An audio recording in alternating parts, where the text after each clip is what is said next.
मंगलम भगवान वीरो मंगलम गौतमोगणी मंगलम कुंद कुंडार्यो धर्मोस्तु मंगलम सर्वमंगल मांगल्यम सर्वकल्याणकारकम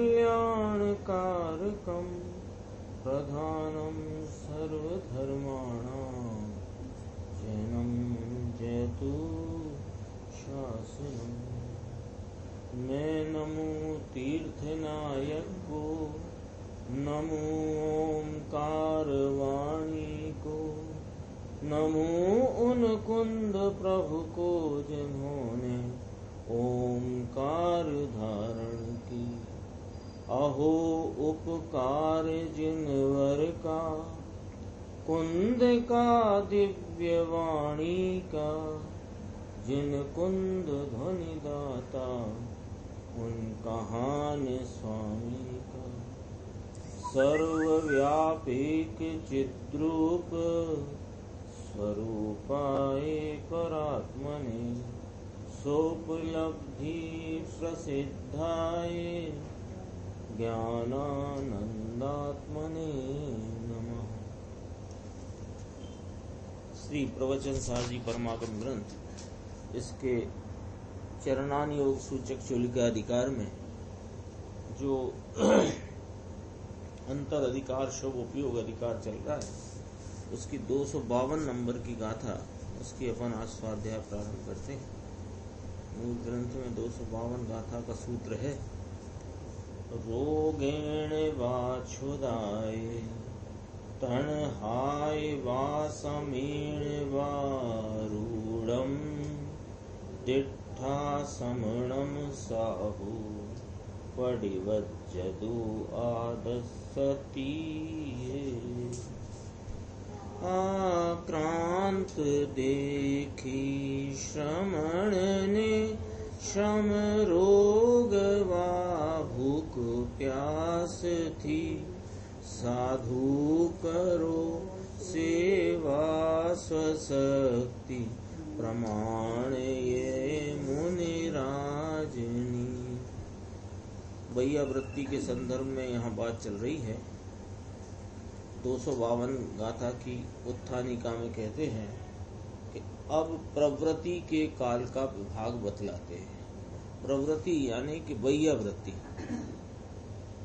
शुरुआत यहाँ से की थी कि शुभ उपयोगी मुनिराज को भक्ति और वात्सल्य का परिणाम होता है, और भक्ति वात्सल्य के कारण उनको मुनिराजों के प्रति वंदन, नमन, अभ्युत्थान, अनुगमन और उनके प्रति विनीत रूप प्रवृत्ति होती है, तथा उनके कभी श्रम आदि दूर करने के लिए वैयावृत्ति का भी परिणाम होता है, पर उसकी मर्यादा है। उस मर्यादा की यहाँ चर्चा चल रही है कि जैसे कल जो चर्चा चली थी उसमें कहा कि जो शुद्धात्म परिणति से परिणत हैं उनके ही प्रति यह वैयावृत्ति योग्य है, अन्य के प्रति, सब कोई के प्रति नहीं। एक बात। दूसरी बात कही थी कि जो अपने लिए कदाचित साबद्ध कार्य करे और मुनिराजों की वैयावृत्ति में वो साबद्ध कह करके वो ना करे, तो कहते हैं वह तो सम्यक दृष्टि भी नहीं, यानी जैन नहीं, जैन के मार्ग में नहीं। अब यहाँ पर 252 नंबर गाथा में बताते हैं कि कौन से काल में ये वैयावृत्ति रूप प्रवृत्ति करना और कौन से काल में नहीं करना, ये वाली बात 252 में बताते हैं। उत्थानिका है। अब प्रवृत्ति के काल का विभाग बतलाते हैं, अर्थात यह बतलाते हैं कि शुभ उपयोगी श्रवण को किस समय प्रवृत्ति करना योग्य है और किस समय नहीं। सूत्र था, अन्वयार्थ है। देखिए, रोगेण वा क्षुधया तृष्णया वा, रोग से, क्षुधा से, तृषा से अथवा श्रम नाम थकान से आक्रांत श्रवण को देखकर साधु अपनी शक्ति अनुसार प्रतिपद्यताम वैयावृत्ति आदि करो। टीका है संक्षिप्त एकदम कि जब शुद्धात्म परिणति को प्राप्त श्रमण को उससे च्युत करे ऐसा कोई कारण यानी कोई उपसर्ग आदि आ जाए। जब कोई श्रमण जो अपनी आत्म आराधना में लगे हुए हैं, संलग्न हैं, ऐसे आत्म आराधक श्रमण की जब शुद्धात्म परिणति च्युत होती जान पड़े, ऐसा लगे कि इनकी आराधना में कोई तकलीफ आ रही है या आ गई है, जैसे कोई उपसर्ग आदि हो अथवा कोई भूख प्यास रोग आदि की अवस्था हो, तो उस काल में शुभ उपयोगी यानी जो शुभ उपयोगी श्रमण कहे ना, सबसे पहली गाथा में कहा था कि श्रमण शुद्ध उपयोगी होते हैं, पर शुभ उपयोगी भी श्रमण होते हैं, क्योंकि अंतरंग में 3 कषाय चौकड़ी की अभाव रूप लीनता वर्तते परिणति वर्तते काल में भी उनको शुभ राग भक्ति वात्सल्य का आता है। उस भक्ति वात्सल्य का वो राग उनकी मर्यादा के अनुरूप है और उनकी मर्यादा में आने वाले और उस राग में वर्तने वाले मुनि को शुभ उपयोगी श्रमण या शुभ उपयोगी मुनि कहा। तो कहते हैं ऐसे शुभ उपयोगी मुनि को अपनी शक्ति अनुसार प्रतिकार करने की इच्छा रूप प्रवृत्ति का काल है। प्रतिकार माने उसको दूर करना। तो कोई शुद्धात्म परिणति में संलग्न मुनिराज हैं, उनको कोई प्रकार का रोग थकान आदि कोई इस प्रकार की व्याधा दिखाई दे कि जिससे उनकी शुद्धात्म परिणति च्युत हो सकती है या हो गई है, तो ऐसे मुनिराजों की अपनी शक्ति अनुसार प्रतिकार करना चाहिए। तो ये उन शुभ उपयोगी मुनि का ये काल है। कौन सा काल है कि जब वे शुभ उपयोग में है, जब मुनिराज शुभ उपयोग में हैं, तो भक्ति वात्सल्य उनकी परिणति में वह कषाय का अंश है।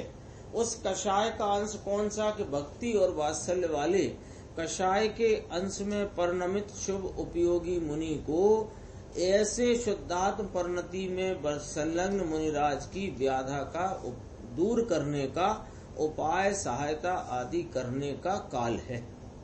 तो ये काल है। फिर सेमीकोलन उसके बाद कहा, और उसके अतिरिक्त का काल अपनी शुद्धात्म परिणति की प्राप्ति के लिए केवल निवृत्ति का काल है। यानी यहाँ पर 252 नंबर के सूत्र में आचार्य परमात्मा ये फरमाते हैं कि तुम दूसरों की शुद्धात्म परिणति की रक्षा के लिए इस प्रकार उनके दुख, उनके जो उपसर्ग है, व्याधि रोग थकान, इसको अवश्य दूर करो, क्योंकि तुम शुभोपयोग में प्रवृत्त रहे। लेकिन इसका तात्पर्य ये नहीं है कि तुम इसी में रहो। जब शुभोपयोग यानी जब कषाय का कण जीवित है, तो इस प्रकार के कार्य में तुम्हारी प्रवृत्ति का काल है। लेकिन वह कषाय में ही बह जाना वो तुम्हें योग्य नहीं है। इसलिए तुम अपनी शुद्धात्म परिणति की भी बराबर रक्षा करो, यानी उसमें निवृत्त हो जाओ। भैया वृत्ति की प्रवृत्ति से निवृत्त होकर के अपने शुद्धात्म परिणति का काल है। यानी सिर्फ शुभ उपयोग रूपी कषाय कण की विद्यमानता जिस क्षण है, वो क्षण भैया वृत्ति का काल है, और उसके अतिरिक्त सारा काल निवृत्ति का काल है। ये वाली बात है। काल के विभाग किए ना, जैसे पहले किसकी करना, ये वाला विभाग किया था 251 में। कब करना, ये 252 में किया। भावार्थ है इसका देखो। जब शुद्धात्म परिणति को प्राप्त श्रमण के स्वस्थ भाव का नाश करने वाला रोगादिक आ जाए, तब उस समय शुभ उपयोगी साधु को उनकी सेवा की इच्छा रूप प्रवृत्ति होती है। कब और किसके प्रति? तो किसके प्रति तो पीछे ही कह दिया था, जो शुद्धात्म परिणति में परिणत है ऐसे जैनों के प्रति। तो उनके प्रति कब ऐसी इच्छा होती है कि जब उनके स्वस्थ भाव का नाश होता जान पड़े, कोई रोगादिक थकान विशेष होती हो उनको, तो इसको ऐसे शुभ उपयोगी साधु को ऐसा इच्छा का प्रवृत्ति का काल है। लेकिन और शेष काल में शुद्धात्म परिणति को प्राप्त करने के लिए निज अनुष्ठान होता है। उसमें तो अपनी शुद्धात्म परिणति की प्राप्ति का ही उपक्रम होता है, अनुष्ठान होता है, उसमें ही वे संलग्न रहते हैं। ये 252 नंबर गाथा हुई। इसमें गुरुदेव का अपन देखते हैं, थोड़ा सा विषय उन्होंने लिया है। Page number 334। जब शुद्धात्म परिणति को प्राप्त श्रमण को, 234 नंबर टीका की लाइन के नीचे, जब शुद्धात्म परिणति को प्राप्त श्रमण को उसमें से च्युत करने वाला ऐसा कोई कारण यानी कुछ भी उपसर्ग आदि आ पड़े, तब उस काल में शुभ उपयोगी को, कौन को कि शुभ उपयोगी को, अर्थात जो मुनि है इसको शुभ राग आया है, उस शुभ राग वाले काल में इसको अपनी शक्ति अनुसार प्रतिकार करने की लियो उपाय सहायता करने की इच्छा रूप प्रवृत्ति का काल है। समझ में आया क्या कहते हैं? समझाए छे काई। यहाँ क्या कहना है कि वो उनको प्रतिकार अवश्य करना चाहिए, पर कितना काल है उस प्रतिकार करने का कि जब तक तुम्हारे अंदर वो कषाय कण जीवित है और उस कषाय के कारण उत्पन्न इच्छा के कारण राग का भाव। लेकिन राग के भाव में प्रमत्त दशा में रहने की भी मर्यादा है, उसमें भी कोई बने रहना ठीक नहीं है, इसलिए शेष काल तो उससे निवृत्ति का है। ऐसा कहते हैं, इनके पास ऐसा दिखाई देता है, अर्थात इनको शुभ उपयोग का बैया वृत्ति का काल है, ऐसा कहते हैं। समझ में आया? ध्यान में हो, रमते हो, इसको तो कुछ नहीं। जो स्वयं अपने शुद्धात्मा की उपयोग दशा में एक शुद्ध उपयोग शुद्धात्म तत्व प्रवृत्ति में लीन है, उनको तो कोई ऐसा हो भी तो वो उनका काल नहीं। लेकिन अंदर शुभ उपयोग आता है, विकल्प उठता है, तब सामने ऐसा दिखाई देता है क्या कि ये जो साधु है इनको रोग है, तो तब इसको शुभ उपयोगी को सेवा का काल है, ऐसा कहते हैं। क्योंकि इसको अभी स्थिरता का काल नहीं है, प्रमत्त अवस्था है। और जिस ये जो ये समय के क्रमबद्ध में ये आता है, ये भी कहा गुरुदेव ने कि ये तो स्वरूप लीनता में रत आत्म आराधना में जो लीन है साधु, इनको क्रमबद्ध में वह परिणाम से च्युत होकर, शुद्ध उपयोग से च्युत होकर शुभ उपयोग का परिणाम आता है, वो क्रमबद्ध में आता है। लाना चाहिए ये वाली बात तो मात्र कथन के लिए है, लाना चाहिए का मामला तो है नहीं। तब वह काल शुभ उपयोगी को अपनी शक्ति अनुसार प्रतिकार करने की इच्छा रूप प्रवृत्ति का काल है। ये भाषा में से निकलती है बात। देखो भाषा में से क्या बात निकलती कि ये उनकी शुभ उपयोगी की प्रवृत्ति का काल है, यानी उस काल में वो शुभ उपयोग में है और उसकी प्रवृत्ति है। लेकिन वो प्रवृत्ति में लगे रहना ये कोई योग्य नहीं है, इसलिए जब शुभ उपयोग से का उल्लंघन करके शुद्ध उपयोग में जाते हैं तो वह तो उनकी निवृत्ति का और अपने शुद्धात्म परिणति के निज अनुष्ठान का काल है, ये कहते हैं।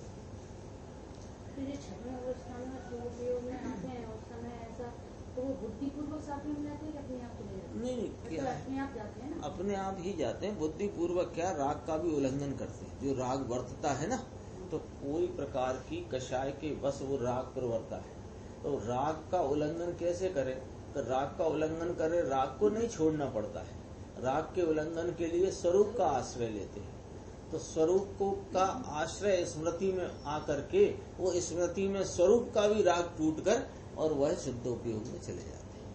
तो हाँ, बुद्धिपूर्वक ही समझो इसको, क्योंकि इसको एक तरह से बुद्धिपूर्वक अपन कह रहे हैं, लेकिन बुद्धिपूर्वक है नहीं, क्योंकि वह सहज ही वो इतने अधिक काल तक उस उपयोग में जुड़ता नहीं है। वो जो श्रमण है, साधु महाराज हैं, मुनिराज हैं, वे कदाचित सामने वाले मुनिराज पे उपसर्ग आदि आया हो तो इतने लंबे काल तक जुड़ते नहीं, वो तुरंत ही अपने स्वरूप की साधना में चले जाते हैं, फिर लौट आते हैं, फिर आगे कार्य बढ़ जाता है। लेकिन यहाँ काल का विभाजन किया 252 नंबर गाथा कि प्रवृत्ति का काल कितना, तो उसमें ये नहीं समझाया कि जब तक उनका रोग दूर नहीं हो जाए तब तक लगे रहो, है ना। प्रवृत्ति का काल इस प्रकार नहीं है, प्रयत्न तो अपनी आत्मा हाँ निज अनुष्ठान का ही है। कोई ऐसा लगे कि भैया सामने वाले अपने संगस्थ साधु हैं, गुरु भाई हैं, साथ में हैं, इनकी आत्मा आराधना में खलल पड़ रहा है, रोग से, थकान से, भूख से, तो इनका अपन तब तक प्रतिकार करें इस व्याधि का जब तक कि वो ठीक नहीं हो जाए। ये वाला काल का विभाजन नहीं है। उनके प्रति प्रतिकार अवश्य करने की इच्छा होती है और वैसी प्रवृत्ति का वह काल है, लेकिन वह काल छट चला जाता है और शुद्धात्मा की प्रवृत्ति का काल आ जाता है। तो शेष काल निवृत्ति का काल है। और कितना काल प्रवृत्ति का काल है कि जब उस प्रकार का शुभ उपयोग खड़ा हुआ है तब शुभ उपयोग ज्यादा। समाधि के काल में है ना मुंडा 24 मुंडा है ना भैया वृत्ति करते हैं और फिर है ना उस समय वो बुद्धिपूर्वक ही करते हैं। वो करते हुए भी निरंतर अपने आत्मा के आस्वादन शुद्ध उपयोग में जाते रहते हैं, आते रहते हैं। यदि वो न जाएं तो अपन बताओ कर्णान योग से ही सिद्ध है, गुण स्थान चला जाएगा, मुनिपना रहेगा नहीं। फिर तुम तुम्हारी भूमिका उनकी बाह्य वृत्ति की न रही और उनकी कराने की न रही। वो तो दिखाई तो हमें ऐसे ही देंगे कि 24 मुनिराज अपने यहाँ पैर के ऊपर उनका सिर रख करके कोई तलुआ की मालिश कर रहा है, कोई कुछ है, 48 सही जितने हुए, इतना पूरा झुंड का झुंड कर रहा हो, लेकिन हमें दिख रहा है कि वे सेवा में लगे, लेकिन उसी में उनकी प्रवृत्ति का काल आता है, उसी में निवृत्ति का काल आता है। ये काल का विभाजन इस प्रकार है। मुनिराज हैं वे, है ना। पीछे की गाथा में निकल गया, यदि इससे अधिक कुछ हो जाए तो ग्रस्त में चले जाएंगे, श्रावक पना आ जाएगा। हाँ, वो तो वही चलेगा, भले सामने कैसी ही विपत्ति आई हो। तब उस काल शुभ उपयोगी को अपनी कहा था, इसके सिवाय शुद्धात्म परिणति की प्राप्ति के लिए केवल निवृत्ति का काल है। इसके सिवाय अपने ध्यान में शुद्ध स्वरूप में रहना, ये इनका काल है। समझ में आया। शुभ उपयोग के दो प्रकार वर्णन किए। शुभ उपयोगी मुनिराज की शुभ उपयोग रूप अवस्था, उसके संदर्भ में दो प्रकार वर्णन किए।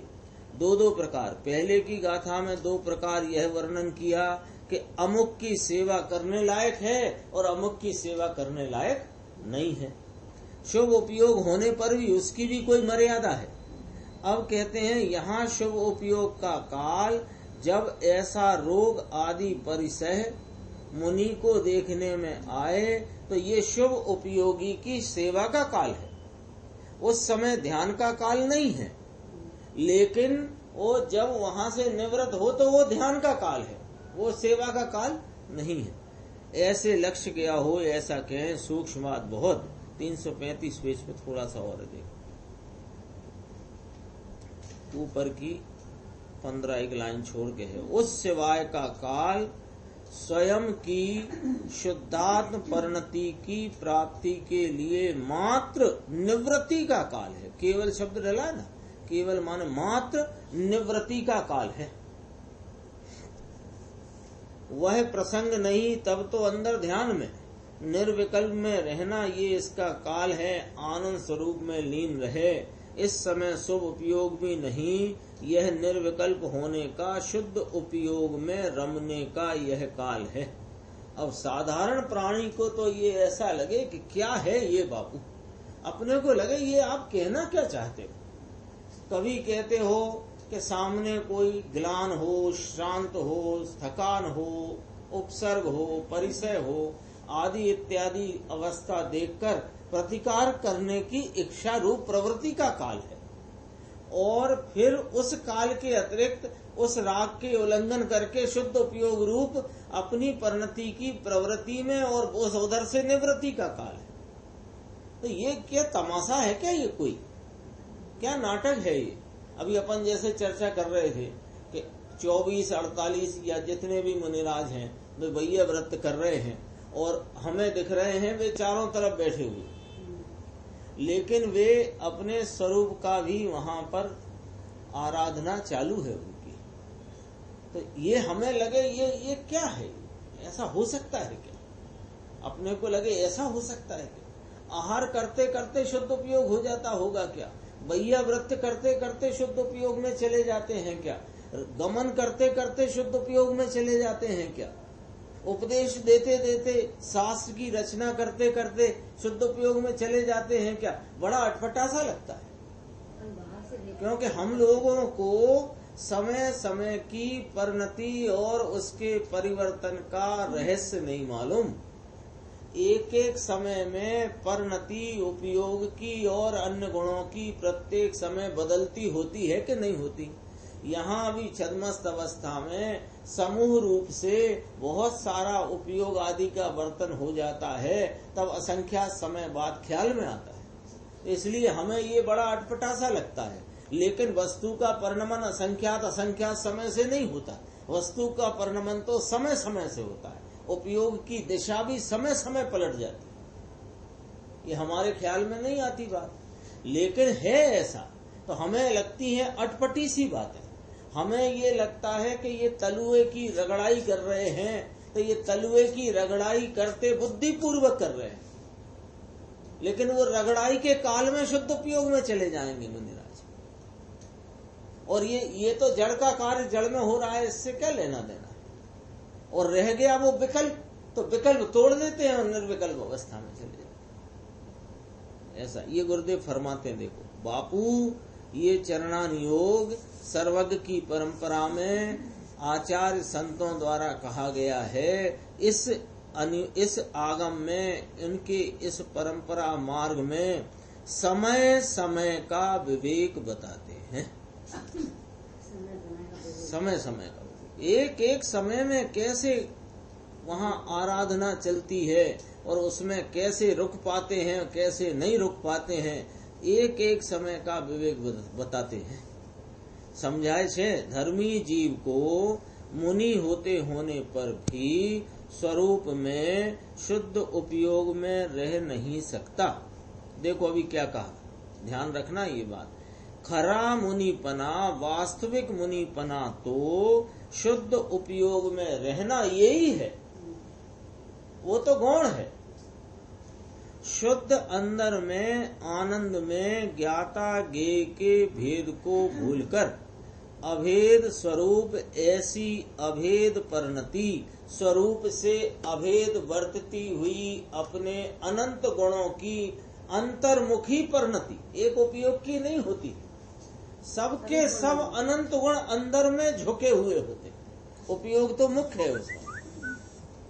तो कहते हैं देखो, अभेद परिणति ऐसी शुद्ध उपयोग की अवस्था इसमें रह नहीं सकता, इसलिए इसको शुभ राग आता है। ये काल शुभ राग का है। इस शुभ राग के काल में सामने वाले की सेवा का काल है, ये कहते हैं। फिर इसके सिवाय यानी शुभ राग न होए और ये प्रसंग भी न होए, तब ध्यान का काल है।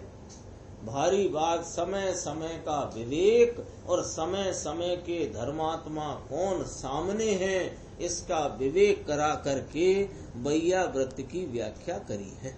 ये अपनी 252 नंबर गाथा की स्वाध्याय हुई। 253 नंबर में बातचीत के संदर्भ में आचार्य परमात्मा कहते हैं। देखो 253, बीजावच निमित्तम गिलान गुरु बाल बुड्ढ समणाणम लोगी गजन संभाषा णाणिंदिदा वासुहोव जुदा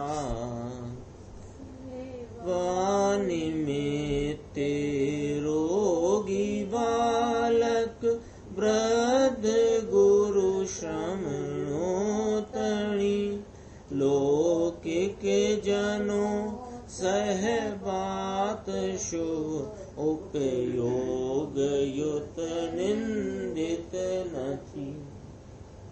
अब लोगों के साथ बातचीत करने की प्रवृत्ति, अब लोगों के साथ बातचीत करने की प्रवृत्ति उसके निमित्त के विभाग सहित बतलाते हैं।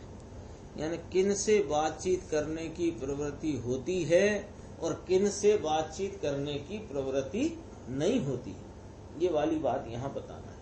अर्थात शुभ उपयोगी श्रवण को लोगों के साथ, लोग माने शुद्धात्म परिणति शून्य सामान्य लोगों के साथ बातचीत की प्रवृत्ति किस निमित्त से करना योग्य है और किस निमित्त से नहीं।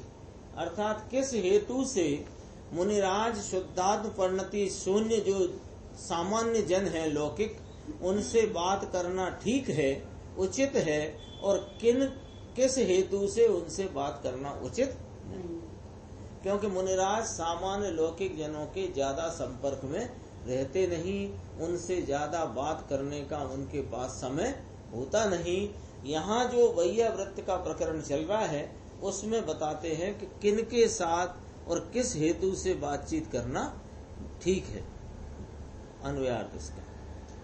और शब्द लिखा है ना, और माने पीछे की गाथा जोड़ो, इसमें और शब्द लिखा, पीछे की क्या गाथा जोड़े कि शुभ उपयोग के काल में ही उस प्रकार की प्रवृत्ति होती है, वह उसकी प्रवृत्ति का काल है, अन्य काल उससे निवृत्ति का है, वो ध्यान में रखना माना। और रोगी गुरु अर्थात पूज्य और बड़े मतलब आयु अवस्था में बड़े, पद में बड़े, पूज्य हैं, ऐसे गुरु रोगी हों कोई मुनिराज, गुरु हैं बाल तथा वृद्ध श्रमणों की, बालक भी हैं 8-8 साल 9-9 साल के, वे भी हैं, और वृद्ध भी हैं 70-75 के, तो ऐसे भी हैं। उनकी सेवा के निमित्त से शुभ उपयोग युक्त मुनिराज को लौकिक जनों के साथ की बातचीत निंदित नहीं। किस हेतु खड़ा कर दिया, लौकिक जनों के साथ की जाने वाली बातचीत निंदित नहीं है। किन को, किस निमित्त से कि जो पूज्य हैं, बड़े हैं, बालक हैं, वृद्ध हैं, रोगी हैं, ऐसे उनकी इस अवस्था का प्रतिकार करने के लिए लौकिक जनों से बात करने की कोई उसमें निंदा की बात नहीं। अर्थात कोई वेद है, अब वेद तो शुद्धात्म परिणति शून्य है, वो तो आत्मा भी नहीं जानता, आत्मा का स्वरूप नहीं जानता, आत्मा की प्रतीति नहीं है, ऐसा शुद्धात्म परिणति शून्य वेद है, तो वेद से बात कर सकते हैं।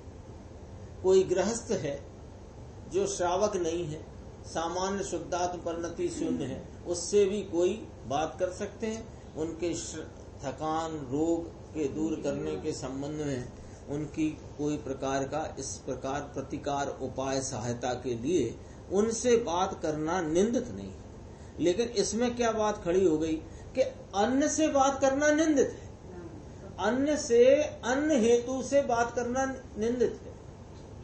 यानी जबरन कोई भी बात करते रहो किसी से भी, ये निंदा का विषय है।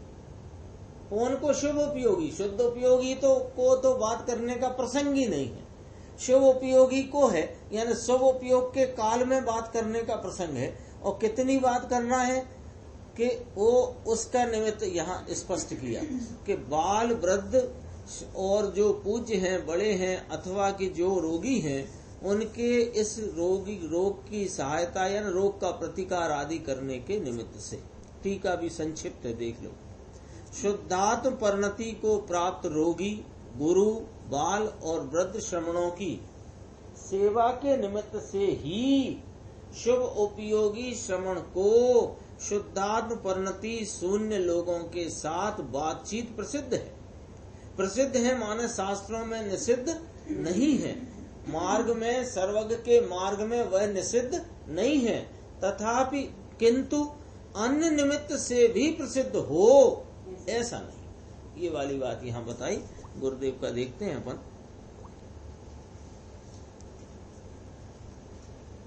वो देखना है। पेज नंबर है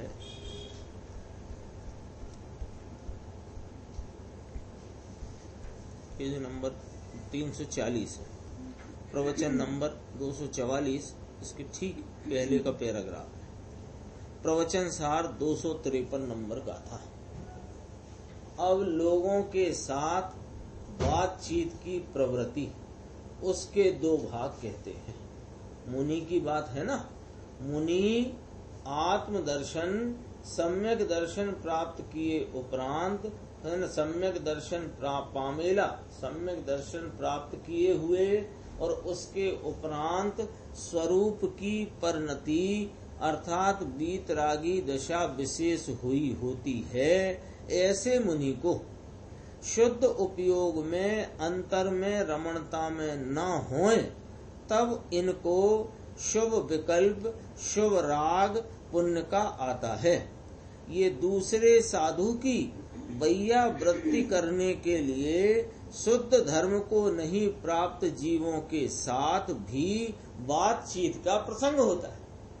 कितना है इस पूरी बात में कि जो मुनि सम्यक दर्शन प्राप्त हैं, उसके बाद स्वरूप की रमणता की विशेष लीनता के द्वारा जिन्होंने तीन कषाय की अभाव रूप वीतराग परिणति को प्रकट किया है और वे निरंतर शुद्ध उपयोग में ही वर्तते हैं, तथापि जब वे शुद्ध उपयोग रूप अवस्था में नहीं वर्तते, ऐसे मुनिराज इनको काय के लिए कि अन्य मुनिराज जो रोगी हैं, बाल हैं, वृद्ध हैं अथवा पूज्य हैं, ऐसे रोगी के रोग के संबंध में लौकिक जन जिनके पास शुद्धात्म परिणति का कुछ है नहीं, यानी जो सामान्य जन हैं, उनसे बातचीत करने का निषिद्ध नहीं। तो इसमें दो बातें अपने आप सामने आती हैं कि उनसे इस हेतु से बातचीत करना शुभ उपयोगी श्रवण को, शुद्ध उपयोग में तो प्रसंग है नहीं,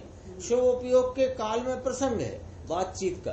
प्रसंग में हेतु क्या है कि अपने से पूज्य आदि जो या बाल वृद्ध हैं, उनकी सेवा के संदर्भ में, उस हेतु से किन से बातचीत करना? लौकिक जन, वैद आदि, डॉक्टर हो, वैद हो, वो तो शुद्धात्म परिणति शून्य है, लेकिन उनसे बातचीत कर लेना निषिद्ध नहीं है। इसका अर्थ है कि अन्य हेतु से लौकिक जनों से बातचीत निषिद्ध है। अन्य हेतु कोई मंदिर बनाने के लिए, धर्मशाला पाठशाला चलाने के लिए किसी से, कोई इंजीनियर से, डॉक्टर से कोई बात करना निषिद्ध है। वहाँ वह प्रसंग नहीं, जरूरत नहीं। आगे देखते हैं, बंदे इसी की चर्चा थोड़ी आगे ली है। पेज नंबर 344 पे यहाँ तो आत्मा का आनंद स्वरूप और शुद्ध उपयोग को अंगीकार करके साधु पद हुआ है। 44 नंबर पेज में 8 वर्ष का बालक है, छोटी एक मोर पिछी होए, एक छोटा कमंडल होए और वन के सिंह की भांति भिक्षा के लिए आते हैं। थोड़ा गुरुदेव को अंदर से लगता है कि छोटे छोटे राजकुमार 8-8, 9-9 वर्ष के, वो जब दीक्षा लेकर के वन में निकलते हैं अथवा मुनि धर्म रूप आत्म आराधना में लगते हैं, रहते हैं, उनकी क्या नक्शा होगा वो यहाँ देखो बताते हैं कि आत्मा का आनंद स्वरूप शुद्ध उपयोग को अंगीकार करके साधु पद प्राप्त हुआ है। 8 वर्ष की अभी वह आयु अवस्था है, बालक है, छोटी एक मोर पिछी हुए और एक छोटा कमंडल हुए। 8 वर्ष का बालक तो हाइट भी कितनी सी, 3.5-4 फुट की हो, छोटे ही हो ना। तो छोटे मुनिराज, मोर पिछी छोटी, कमंडल छोटा और सिंह की भांति, जैसे वन में सिंह निकल पड़ता है, ऐसे वे बिना किसी भय के निर्भय होकर के भिक्षा के लिए आते हैं, जंगल में चले जाते हैं, कोई साथ में नहीं होता। ऐसी स्वरूप की अंदर शुद्ध चैतन्य भगवान, इसकी ऐसी लीनता जागी है ना, क्योंकि वे वास्तव में भिक्षा के लिए निकले हैं, गमन करते हैं उस काल में भी अपने स्वरूप की लीनता का स्वाद लेते चलते हैं। ऐसे बाल लेकिन है शुद्ध उपयोग की परिणति और शुद्ध दशा इनकी, ऐसे बाल वृद्ध आदि सब ले लिया उसमें। दूसरे मुनि हैं जो शुभ उपयोग के काल में है, उनको शुभ राग का भाव होता है, तब इनकी सेवा करें। और सेवा करने के लिए किसी वैद्य को पूछना पड़ जाए, पड़े ना, ऐसा वैद्य को पूछना पड़े कि भाई ये क्या रोग है, इसका निदान तो करके बताओ, ये रोग है क्या।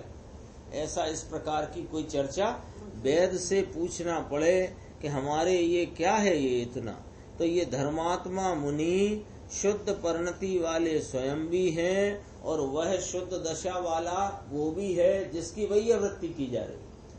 सब आ गए ना, पीछे से सब चर्चा आ गई। हर किसी की वही वृत्ति करने का काम नहीं है मुनिराज के पास। इनके लिए रोगादिक का पूछना पड़ता है। समझाए से कहीं इनके लिए क्या, एटले आंसू छे निदान आदि, क्या रोग है साहब इनको, ऐसा बस इसके लिए बातचीत करना पड़े। नहीं तो साधु तो इसके बिना यानी इस हेतु बिना दूसरे के साथ बातचीत करने की भी फुर्सत नहीं। समझाणु का आगे देखते हैं। इतना ही था इसका विषय। ये और पढ़ लेते हैं 345 पर। परंतु बीजा निमित्ते पण प्रसिद्ध छे।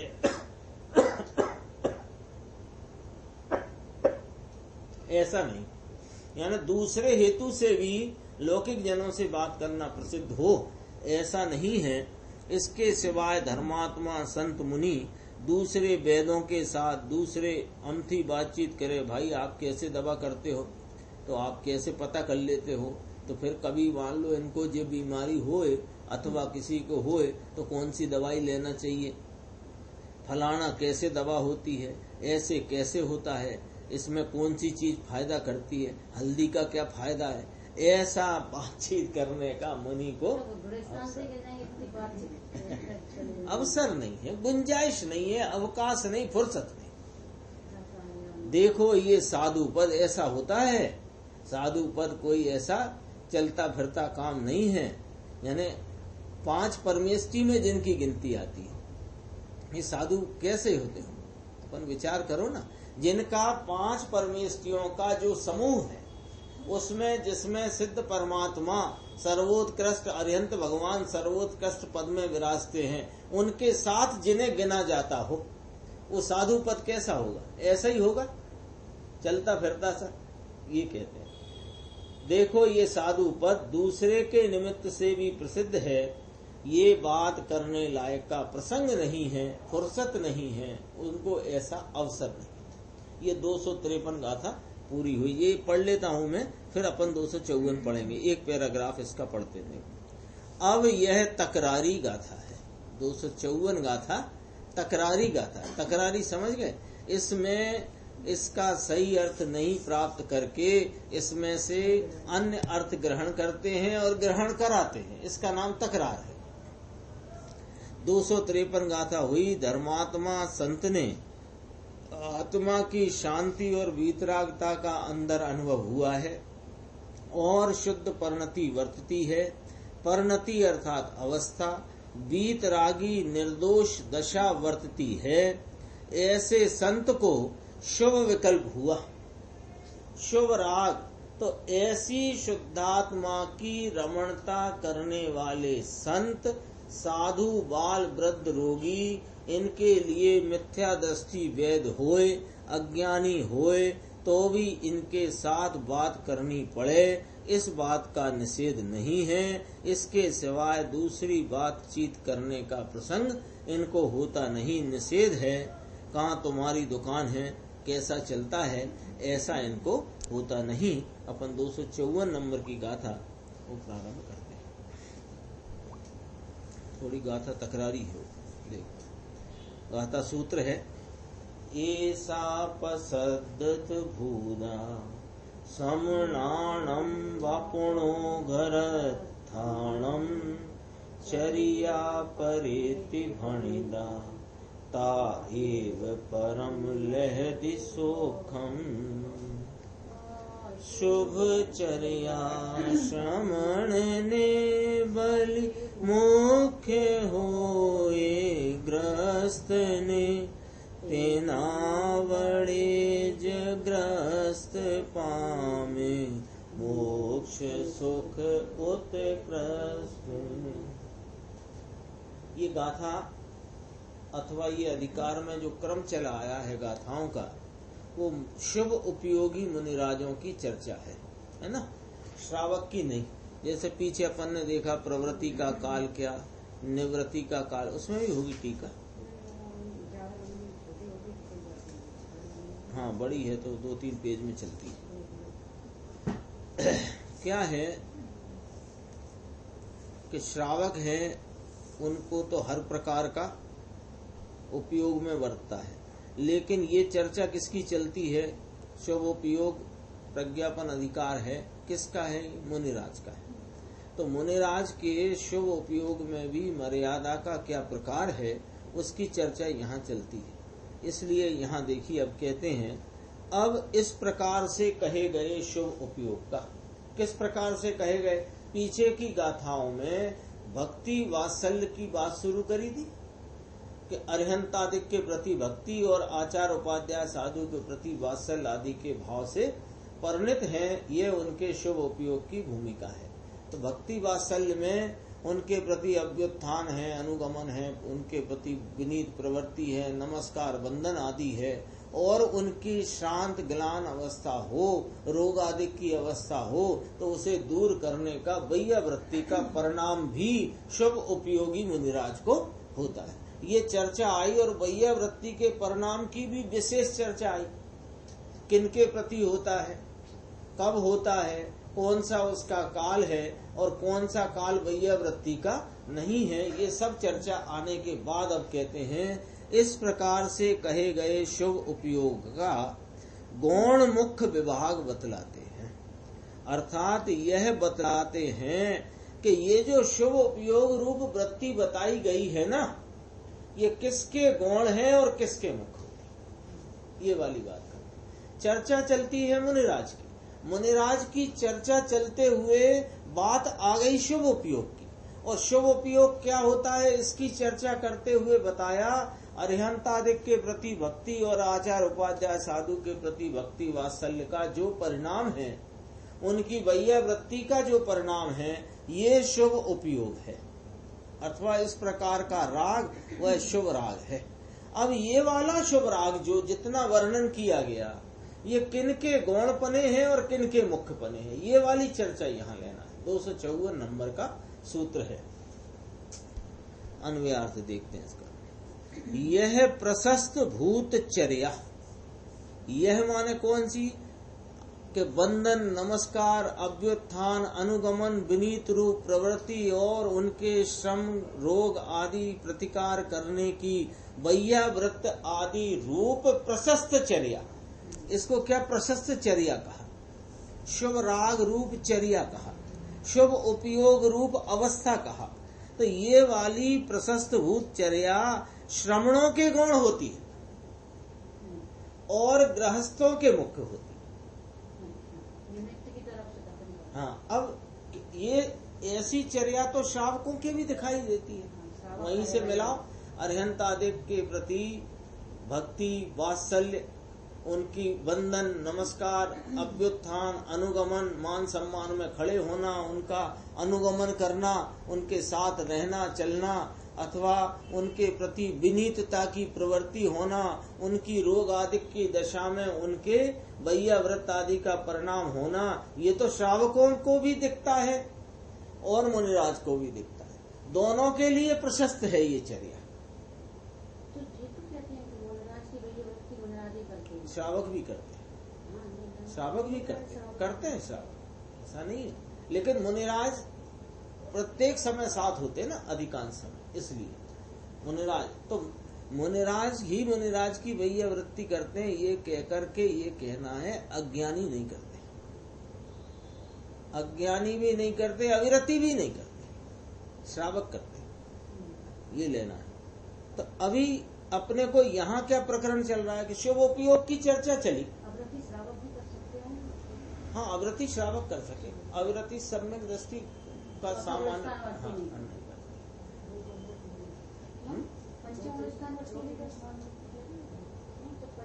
अविरत श्रावक में भी दो होते हैं, अविरति और व्रति, दो प्रकार। नहीं, श्रावक तो जो चर्चा है अपन उस आधार पर बात कर रहे हैं, क्या होता है वो छोड़ दो, चर्चा के आधार पर बात करते हैं। इसमें क्या बात चली है, शुभ उपयोग में कौन लिया, वो चर्चा आ गई ना। वो प्रशस्त चर्या है, और ये प्रशस्त चर्या दोनों के होती है, श्रमणों के होती है और गृहस्थों के। गृहस्थ आ गए ना इसमें, तो कहा श्रमणों के गौण होती है और गृहस्थों के मुख्य होती है, ऐसा शास्त्रों में कहा गया है। उसी से परंपरा से गृहस्थ परम सौख्य को प्राप्त होता है। ये तकरार की बात है। आई बात तकरार की समझ में। चर्चा काय की चल रही है, शुभ उपयोग की। शुभ उपयोग में पहले मुनि की चर्चा चल रही है यहाँ अधिकार में, तो मुनियों को ये प्रशस्त चर्या गौण है और गृहस्थों को मुख्य है, और गृहस्थों को यही चर्या परंपरा से परम सौख्य की प्राप्ति होती है। ये चर्चा इसमें उठाई है, वो अपन अभी देखते हैं। देखो टीका बहुत गजब की है। इस प्रकार शुद्धात्म अनुराग युक्त प्रशस्त चर्या रूप जो यह शुभ उपयोग वर्णित किया गया है, वह यह शुभ उपयोग शुद्धात्मा की प्रकाशक सर्व विरति को प्राप्त श्रमणों के कषाय कण के सद्भाव के कारण प्रवर्तित होता हुआ गौण होता है। कितनी चर्चा आई, 2.5 लाइन 3 लाइन। देखो, इस प्रकार शुद्धात्म अनुराग युक्त प्रशस्त चर्या रूप, इतना समझे पहले। अपन ने जब ये कहाँ से शुरू हुआ था, 245 नंबर गाथा से शुरू हुआ था ये प्रकरण, तो अब अपन आ गए 254 पे। ठीक है, तो इन बीच की गाथाओं में ये सारी चर्या प्रशस्त कही गई। एक बात और, ये प्रशस्त क्यों कही गई कि इसमें शुद्धात्मा का अनुराग है। तो शुद्धात्मा का अनुराग कैसे है कि शुद्धात्म तत्व परिणति को प्राप्त मुनिराजों के प्रति अनुराग शुद्धात्मा के प्रति अनुराग है, और अपनी आत्म आराधना में जो लीन है, रत है, उसमें संलग्न है, ये भी शुद्धात्मा के प्रति अनुराग है। एक याद होगी चर्चा, यहाँ अनुराग शब्द में राग द्वेष वाला अनुराग नहीं लेना।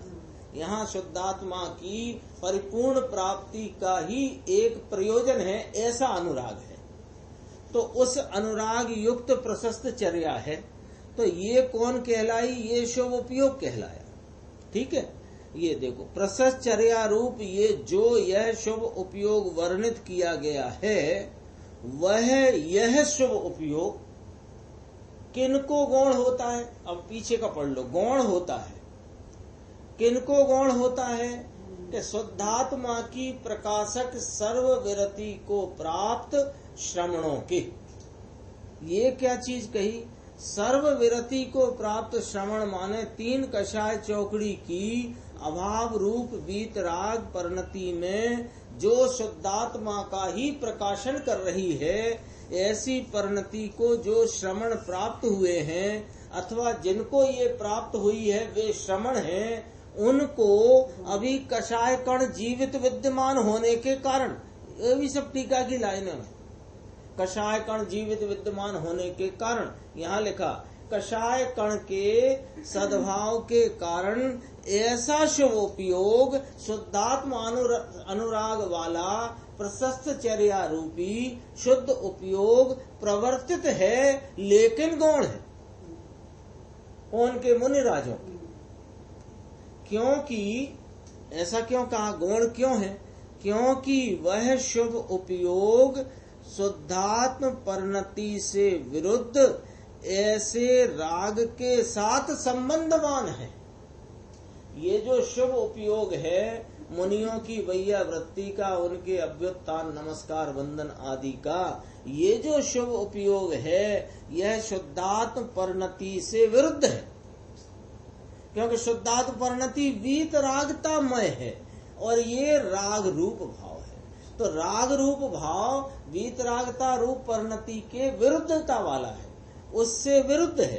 तो विरुद्ध होने से ये उस राग के साथ संबंध रखने वाला है, इस वीतराग शुद्धात्म परिणति के साथ। ये बंधन, नमस्कार, अभ्युत्थान, अनुगमन और विनीतता और ये जो कहा वैयावृत्त आदि, ये इसका संबंध किससे है? राग के साथ है। राग कौन है? कि जो शुद्धात्म परिणति से विरुद्ध स्वभाव वाला है, उसके साथ संबंधवान है। इसलिए ये शुद्धात्म परिणित मुनिराजों को गौण है। इतनी बात तो कही। अब आगे कहते हैं, और वह शुभ उपयोग ग्रस्तों के तो सर्व विरति के अभाव से, इनको सर्व विरति नहीं है, देश विरति है अथवा अविरति है ना, सर्व विरति नहीं है। तो सर्व विरति के अभाव से शुद्धात्म प्रकाशन का अभाव होने से कषाय के सद्भाव के कारण प्रवर्तमान होता हुआ भी मुख्य है। नीचे अपन फुटनोट पढ़ते हैं, देखो। चारित्र दशा में प्रवर्तमान उग्र शुद्धात्म प्रकाशन को ही यहाँ शुद्धात्म प्रकाशन गिना है। यानी सर्वविरति रूप अपने स्वरूप की अत्यंत स्थिरता को प्राप्त तीन कषाय चौकड़ी की अभाव रूप वीतराग परिणति धारा को ही यहाँ शुद्धात्म प्रकाशन गिना है। और देश विरति अविरति वालों का जो अंतरंग में स्वरूप का संचेतन है, स्वरूप की प्रतीति है और उपजी हुई आंशिक वीतराग परिणति धारा भी है, उसको यहाँ शुद्धात्म प्रकाशन नहीं गिना है। ये बात पकड़ के चलना है ना, लिखा है ना फुटनोट में, चारित्र दशा में प्रवर्तमान उग्र शुद्धात्म प्रकाशन को ही यहाँ शुद्धात्म प्रकाशन गिना गया है। सेमीकोलन, अर्धविराम, सम्यक दृष्टि गृहस्थ के उसका अभाव है। किसका? उस प्रकार के उग्र शुद्धात्म प्रकाश, उग्र शुद्धात्म प्रकाशन का, उग्र वीतराग परिणति का गृहस्थ को, सम्यक दृष्टि आदि को इसका अभाव है। शेष दर्शन अपेक्षा से तो सम्यक दृष्टि गृहस्थ के भी शुद्धात्मा का प्रकाशन है ही। दर्शन माने दृष्टि अपेक्षा, दृष्टि की अपेक्षा तो अविरति हो तो भी, अभी स्थिरता बहुत कम है तो भी है तो शुद्धात्मा का ही प्रकाशन। वहां कोई अशुद्ध आत्मा का अथवा अनात्मा का प्रकाशन है, ये वाली बात नहीं है। लेकिन यहाँ उग्र शुद्धात्म प्रकाशन को ही शुद्धात्म प्रकाशन गिना गया है। तो अब अपन पढ़ रहे थे कि शुभ उपयोगी गृहस्थों के, कौन वह है वे शुभ उपयोगी गृहस्थ? के ज्ञानी गृहस्थ सर्वविरति के अभाव, उनकी देश विरति को सर्वविरति नहीं कहते, इसलिए सर्वविरति का अभाव है। और उनको शुद्धात्म प्रकाशन का अभाव होने से कषाय के सद्भाव के कारण, कषाय का सद्भाव है, वहां कहा था कषाय कण है, कहा मुनिराज को कषाय कण है, और यहाँ कषायों का सद्भाव है। तो क्या प्रवर्तमान हो रहा है कि ऐसा प्रशस्त चर्या रूप शुभ उपयोग, कौन के? गृहस्थों के। तो इसलिए वह उनके मुख्य है। अब अपन यहाँ एक विचार कर सकते हैं कि यहाँ ये जो फुटनोट में बात लिखी, ये कहाँ से आ गई? फुटनोट में खुलासा आई ना। अपने को ऐसा भी कोई संशय नहीं रहना चाहिए कि फुटनोट कोई मन मर्जी का बनाया गया है। यहाँ ये बात इसी में से निकल के आई है, उसकी खुलासा पाठकों को, श्रोताओं को जल्दी हो जाए, इसलिए फुटनोट है। देखो क्या कहा, सर्वविरति के अभाव से। तो यहाँ कौन सी सर्वविरति लेना? दो चीजें मिलाई ना, सर्वविरति के अभाव से शुद्धात्म प्रकाशन का अभाव। तो सर्वविरति में, हाँ, सर्वविरति में उग्र शुद्धात्म प्रकाशन होता है। तो सर्वविरति का अभाव है तो उग्र शुद्धात्म प्रकाशन का अभाव है। इसका मतलब शुद्धात्म प्रकाशन नहीं है, ये वाली बात नहीं। ये बात इसी में से निकली है, कहीं अलग से नहीं आई। अब देखो एक उदाहरण दिया, उदाहरण बहुत ही गजब का है, इसको समझना जरा, थोड़ा इसमें उपयोग को लगा करके समझना। क्योंकि उदाहरण देते, जैसे ईंधन को स्फटिक के संपर्क से सूर्य के तेज का अनुभव होता है और इसलिए वह क्रमशः जल उठता है। ठीक है। उसी प्रकार गृहस्थ को राग के संयोग से शुद्धात्मा का अनुभव होता है और इसलिए वह शुभ उपयोग क्रमशः परम निर्वाण सौख्य का कारण होता है। बहुत उदाहरण एकदम थोड़ा दृश्य बनाएंगे अपन कि एक स्फटिक मणि तो हमने तो नहीं देखी, एक प्रिज्म आता था, कांच का प्रिज्म होता है ऐसा त्रिकोणा त्रिभुजाकार। वो प्रिज्म को इस प्रकार सूरज के सामने रखें कि वो वहां पर कागज सूरज का वो उधर कागज पर बिंदु पड़े तो वह उस तेज से, किसके तेज से? स्फटिक के तेज से नहीं, सूर्य के तेज से कागज जल उठा। सूर्य की गर्मी के तेज से कागज जल उठा। कागज ईंधन है और काय से जला? सूर्य के तेज से। और वह सूर्य के तेज स्फटिक मणि के संयोग में वह सूर्य का तेज वहां तीव्रता से अनुभव में आया, तीव्रता से अनुभव में आया। तो तीव्रता से अनुभव में आया तो जला काय से? सूर्य के तेज से। ऐसे ये जो गृहस्थ आदि हैं इनको भी शुद्धात्मा का ही आश्रय है, लेकिन इनको अभी शुभराग बहुत है। तो स्फटिक मणि का संयोग यानी वो प्रिज्म का संयोग, स्फटिक का संयोग, स्फटिक के संयोग से वो जल गया, माने वहां राग की मलिनता का नाश हो गया। वो हुआ काय के है? हुआ शुद्धात्मा के तेज से। लेकिन वो शुभराग के संयोग में वह शुद्धात्मा का तेज विशेष प्रकट हो जाता है, राग से नहीं। राग के काल में राग का उल्लंघन करने से जो तेज प्रकट हो जाता है वो उसके कारण यहाँ पर वो मलिनता आदि का नाश दिखाई देता है। तो इस प्रकार इसको परंपरा से क्रमशः परम निर्वाण का सौख्य का कारण कहा गया है। समय हो गया, इसका भावार्थ है उसमें एक शब्द आएगा, आप घर पे भी अपन लोग पढ़ सकते हैं, देखना इसमें एक शब्द आएगा, वो भावार्थ में बहुत विशेष है, देख लो। 5वीं लाइन होगी भावार्थ की, 5वीं लाइन। यह शुभ उपयोग का पुरुषार्थ वह भी शुद्धि का ही मंद पुरुषार्थ है। इस बात पर अपन आगे की स्वाध्याय में चर्चा करें।